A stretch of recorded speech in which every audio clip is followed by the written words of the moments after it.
पुरा कवीनां गणना प्रसंगे कनिष्ठिकाधिष्ठितकालिदास अद्यापि तत्तुल्यकवेरभावात् अनामिका सार्थवती बभूव।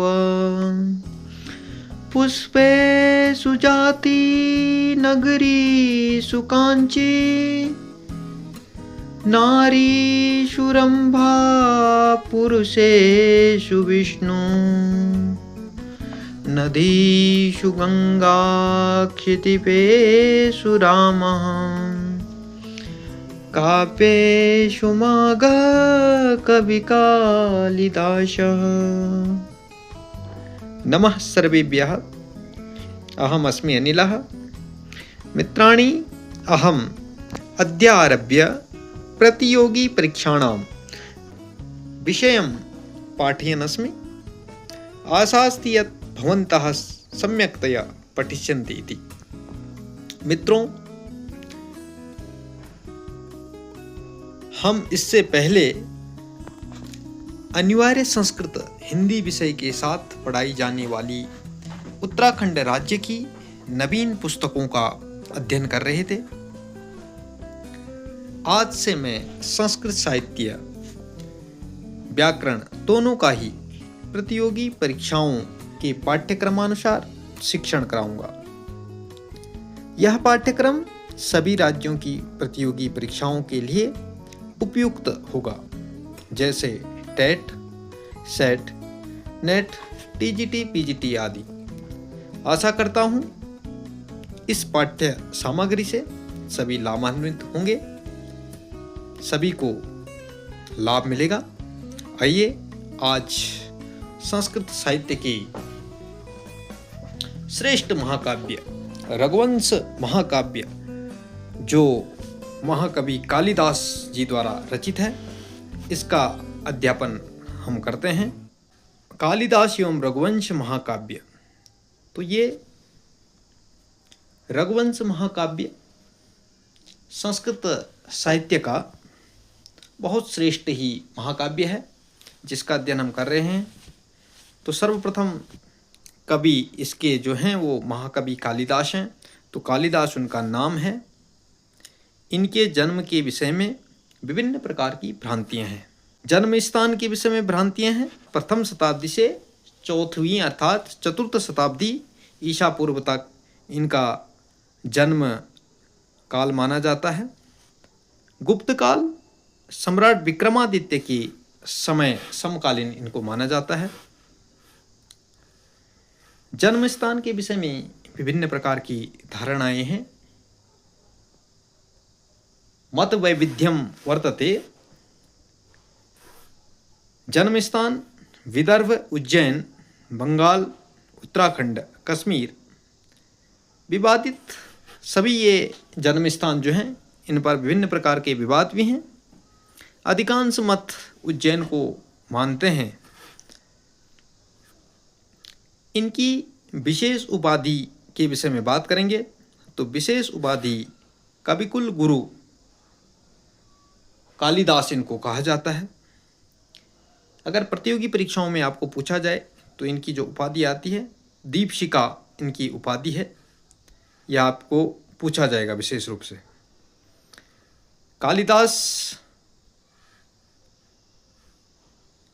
उपासक किसके हैं? तो शिव के परम उपासक हैं। वैसे तो काली के भक्त थे, लेकिन प्रतियोगी परीक्षाओं में ऐसा प्रश्न आता है कि कालिदास किसके उपासक थे? तो ऑप्शन बहुत सारे आएंगे, उनमें से आप शिव के उनके उपासक लिखेंगे। कालिदास की प्रमुख रचनाएं महाकाव्यों में हम बात करेंगे। रघुवंश महाकाव्यम, कुमार संभव महाकाव्यम। ये दो महाकाव्य बहुत ही श्रेष्ठ महाकाव्य हैं। खंड काव्यों की बात करते हैं। खंड काव्यों में ऋतुसंहार और मेघदूत गीति काव्य, इनमें भी मेघदूत बहुत ही प्रसिद्ध इनका जो गीति काव्य माना जाता है। संस्कृत साहित्य में श्रेष्ठ स्थान इस गीति काव्य को प्राप्त होता है। नाटकों की यदि बात करें तो नाटकों में 3 नाटक इनके प्राप्त होते हैं, अभिज्ञान शाकुंतलम, विक्रमोर्वशीयम और मालविकाग्निमित्रम। सर्वश्रेष्ठ नाटक की हम इनमें बात करें तो अभिज्ञान शाकुंतलम को सर्वश्रेष्ठ नाटक स्वीकारा जाता है। आगे रघुवंश महाकाव्य में सर्गों की संख्या कितनी है, यह प्रश्न पूछा जाता है। तो हम 19 सर्ग, इसके 19 सर्ग हैं। 20वां सर्ग अधूरा माना जाता है। इस सर्ग की गणना विशेष रूप से की भी नहीं जाती है, लेकिन फिर भी प्रश्न अगर आपको आता है कि यहाँ पर ऐसे प्रश्न पूछा जाता है कि रघुवंश महाकाव्य में कितने सर्ग हैं, तो 17, 22, 19, 20 ऐसे सर्ग आएंगे। तो उसमें से आप 19 जहाँ लिखा होगा उस उत्तर आपका सही होगा। रघुवंश में कुल राजाओं का वर्णन, तो कुल राजाओं का वर्णन इसमें अलग अलग मत आते हैं।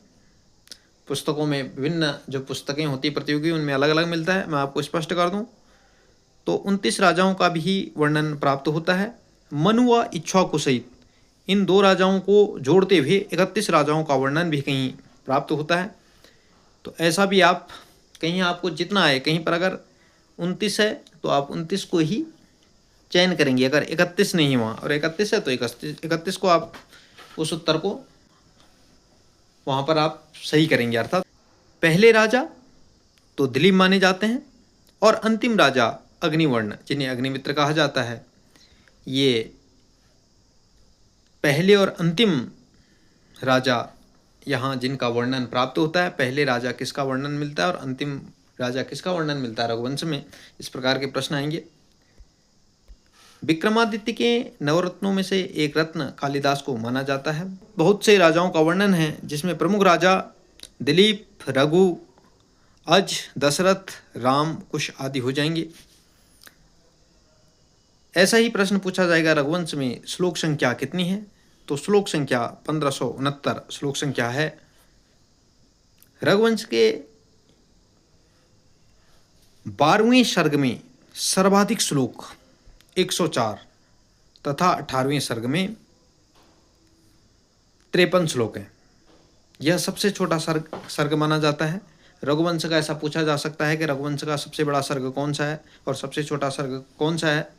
सबसे बड़े सर्ग में कितने श्लोक हैं, श्लोक संख्या कितनी है, और सबसे छोटे जो सर्ग है उसमें श्लोक संख्या कितनी है, ऐसे प्रश्न आपको पूछा जा सकता है। रीति की बात करें, रीति गुण पद्धति, तो वैदर्भी रीति संबंधे कालिदासो विशिष्यते। यह स्पष्ट है कि वैदर्भी रीति इनकी प्रसिद्ध है और प्रसाद गुण इनके ग्रंथों में पाया जाता है। आगे शैली की हम बात करेंगे तो शैली समास प्रधान है, भावपूर्ण, ओजस्वी, अलंकारयुक्त। शैली भी इनकी इसी प्रकार की है। छंद अगर इनके विषय में बात करेंगे तो छंद में विविध छंदों का प्रयोग इनके काव्यों में प्राप्त होता है। मुख्य रूप से अनुष्टुप, उपजाति, इंद्र वज्रा, उपेंद्र वज्रा और सर्गांत में मालिनी छंद का प्रयोग मिलता है। अलंकार की बात करें तो उपमा कालिदासस्य भारवे अर्थ गौरवम दंडिनः पदलालित्यम मागे संति त्रयोगुणः, ऐसे कहा है। तो उपमा इनकी सबसे प्रसिद्ध जो अलंकारों में उपमा है, उपमा इनका प्रसिद्ध अर्थात अलंकार है। बाकी रूपक, अनुप्रास, यमक, उत्प्रेक्षा अलंकारों का भी वर्णन यहाँ प्राप्त होता है। रघुवंश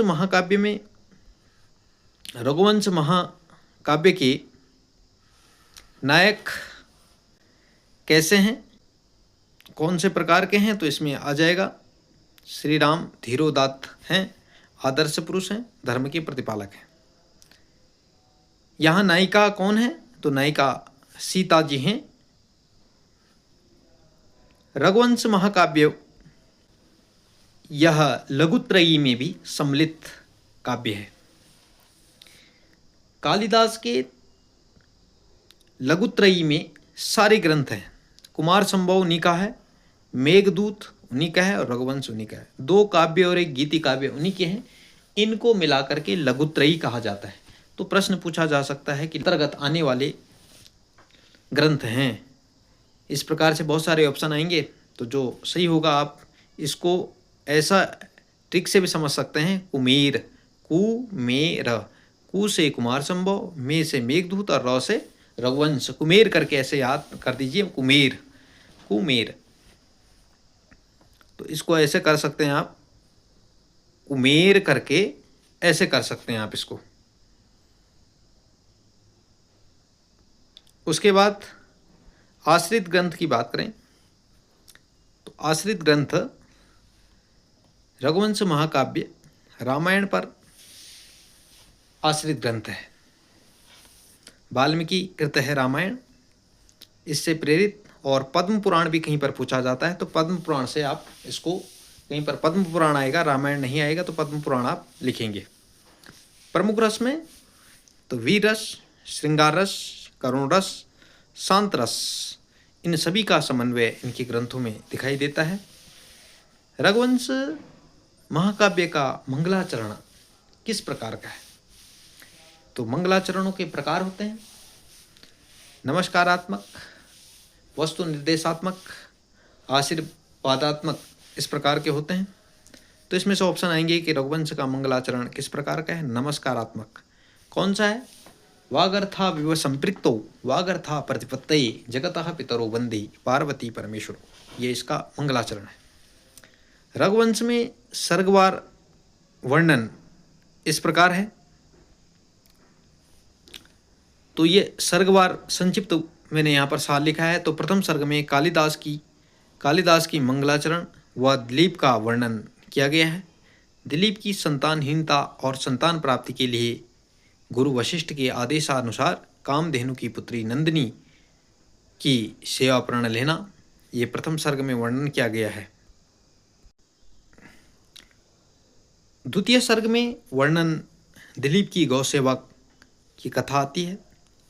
राजा की परीक्षा से प्रसन्न नंदिनी द्वारा संतान का वरदान दिया जाता है। तृतीय सर्ग में बात करें तो तृतीय सर्ग में दिलीप की संतान की प्राप्ति, रघु का जन्म, विद्याध्ययन, इंद्र से युद्ध विजय प्राप्ति तथा रघु का राज्याभिषेक, इसका वर्णन किया गया है। चतुर्थ सर्ग में रघु की दिग्विजय यात्रा का वर्णन किया गया है। पंचम सर्ग की यदि बात करें तो ब्रह्मचारी कौत्स द्वारा गुरु दक्षिणार्थ 14 करोड़ मुद्राओं की याचना, इसके बाद रघु का कुबेर पर आक्रमण विचार, धन वृष्टि, प्रसन्न कौत्स द्वारा पुत्र लाभ का आशीर्वाद, अज का जन्म, स्वयंवर के लिए अज 2 बार कहा हो गया, अज का प्रस्थान, रघु कौत्स संवाद हेतु प्रसिद्ध सर्ग। प्रश्न पूछा जाएगा कि रघु कौत्स संवाद कौन से सर्ग में है? तो आप लिखेंगे पंचम सर्ग, यहाँ पर पंचम सर्ग का आप वर्णन करेंगे। तो रघु कौत्स संवाद के लिए पंचम सर्ग प्रसिद्ध है। षष्ठ सर्ग की आप बात करेंगे तो षष्ठ सर्ग में इंदुमती स्वयंवर हेतु प्रसिद्ध सर्ग है। सप्तम सर्ग में अज और इंदुमती का परिणय, प्रतिस्पर्धी राजाओं से युद्ध और अज का विजय वर्णन। आठवां सर्ग अज का राज्याभिषेक, दशरथ का जन्म, इंदुमती वियोग वर्णन, अज विलाप हेतु प्रसिद्ध सर्ग। अज विलाप कौन से सर्ग में, ऐसा प्रश्न पूछा जाता है तो अज विलाप आपके अष्टम सर्ग में है। नवम सर्ग दशरथ का शिकार खेलने गमन, श्रवण कुमार का वध व दशरथ को श्राप प्राप्त होता है। दसम सर्ग में दशरथ द्वारा पुत्रेष्टि यज्ञ तथा 4 पुत्रों का जन्म वर्णन है। एकादश सर्ग में सीता स्वयंवर तथा 4 भाइयों का विवाह वर्णन, इसका वर्णन प्राप्त होता है। 12वें सर्ग में राम वनवास, सीता हरण, युद्ध व रावण वध का वर्णन है। त्रयोदश सर्ग में बात करते हैं तो त्रयोदश सर्ग में पुष्पक विमान से अयोध्या गमन तथा मार्ग में समुद्र, आश्रम, गिरि, पर्वत अर्थात नदी आदि का वर्णन। चतुर्दश सर्ग में राम राज्याभिषेक का वर्णन तथा सीता परित्याग का वर्णन प्राप्त होता है। पंचदश सर्ग में कुश लव का जन्म व राम के स्वर्गारोहण का वर्णन प्राप्त होता है। षोडश सर्ग कुश का राज्याभिषेक व कुश का कुमुदवती से विवाह वर्णन यह प्राप्त होता है। सप्तदश सर्ग में कुश की मृत्यु व पुत्र अतिथि का राज्याभिषेक इसका वर्णन प्राप्त होता है। उसके बाद अष्टादश सर्ग में अतिथि व उसके वंशज 21 राजाओं का संक्षिप्त वर्णन होता है। 19वां सर्ग अग्निवर्ण का राज्याभिषेक, उसकी अत्यधिक विषय आसक्ति, राज्य लक्ष्मी से पीड़ित होकर स्वर्गवास, रानी का राज्याभिषेक, गर्भस्थ बालक के उत्तराधिकारी होने का वर्णन यह यहाँ प्राप्त होता है। 20वां सर्ग अधूरा है, इसका बहुत ज़्यादा महत्व है नहीं। तो मित्राणि अहं चिन्तयामि यत् अयं विषयः यः मया पाठितः भवतां कृते उपयोगी भविष्यति इति अहं भावयामि। तो अस्तु, एतावत् पाठित्वा विरमामि। तो मित्रों, आशा करता हूँ कि आपको वीडियो पसंद आई होगी। यदि वीडियो पसंद आए तो वीडियो को आप लाइक कर दीजिए, अपने मित्रों के साथ शेयर अवश्य करें, कमेंट करके अपने सुझाव भी आप दें। यदि आप चैनल पर नए हैं तो चैनल को सब्सक्राइब करना न भूलें। अस्तु, एतावत् पाठित्वा एव विरमामि। धन्यवादः। नमो नमः।